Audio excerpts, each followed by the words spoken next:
అమ్మ చేతి వంటలో ఈరోజు వినాయకుడికి ఎంతో ప్రీతికరమైన ఉండ్రాళ్ళ పాయసం ఇంట్లో ఎలా తయారు చేసుకోవాలో ఇప్పుడు చూద్దాం.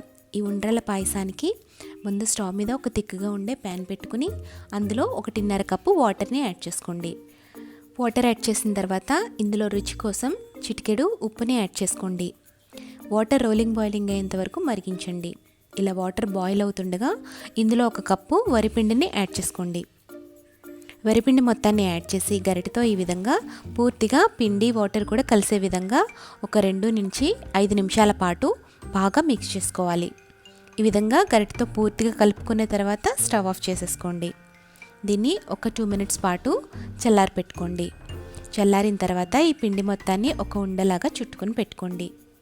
ఇందులోంచి కొద్దిగా పిండిని తీసుకుని వరిపిండి సహాయంతో ఈ పొడిపిండిని అద్దుకుంటూ రౌండ్ బాల్స్ లాగా తయారు చేసుకోవాలి.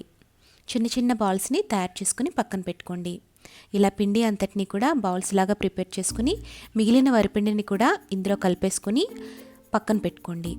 ఇప్పుడు ఒక గిన్నెలో 1 స్పూను నెయ్యిని యాడ్ చేసుకోండి. నెయ్యి హీట్ అయిన తర్వాత ఇందులోకి కొన్ని డ్రై ఫ్రూట్స్ని యాడ్ చేసుకోండి. ఇందులో జీడిపప్పు, బాదం, కిస్మిస్, ఎండు కొబ్బరి ఇలా మీకు నచ్చిన డ్రై ఫ్రూట్స్ని యాడ్ చేసుకుని గోల్డెన్ బ్రౌన్ కలర్ వచ్చిన తర్వాత పక్కకు తీసుకోండి.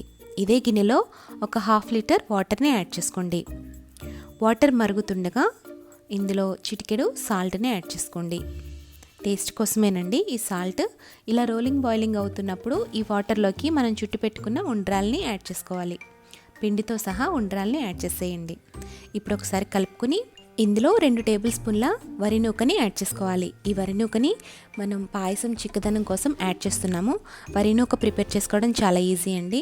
ఒక 1/2 అవర్ పాటు బియ్యాన్ని నానబెట్టుకుని పొడిగుడ్డ మీద వేసి పూర్తిగా డ్రై అయిపోయిన తర్వాత మిక్సీ జార్లో వేసుకుని బ్లెండ్ చేసుకుంటే వరి నూక తయారైపోతుంది. ఇప్పుడు ఈ వరి నూకని యాడ్ చేసిన తర్వాత మీడియం ఫ్లేమ్లో పెట్టి కొద్దిగా చిక్కబడేంత వరకు ఉడికించండి. ఒక 5 to 10 మినిట్స్ పాటు ఉడికిస్తే సరిపోతుంది. చల్లారిన తర్వాత పాయసం కొంచెం చిక్కబడుతుంది కాబట్టి పాయసం మనకి కొద్దిగా పలుచగానే ఉండాలి. బాగా చిక్కగా ఉన్నట్లయితే కొంచెం వాటర్ని యాడ్ చేసుకోవచ్చు.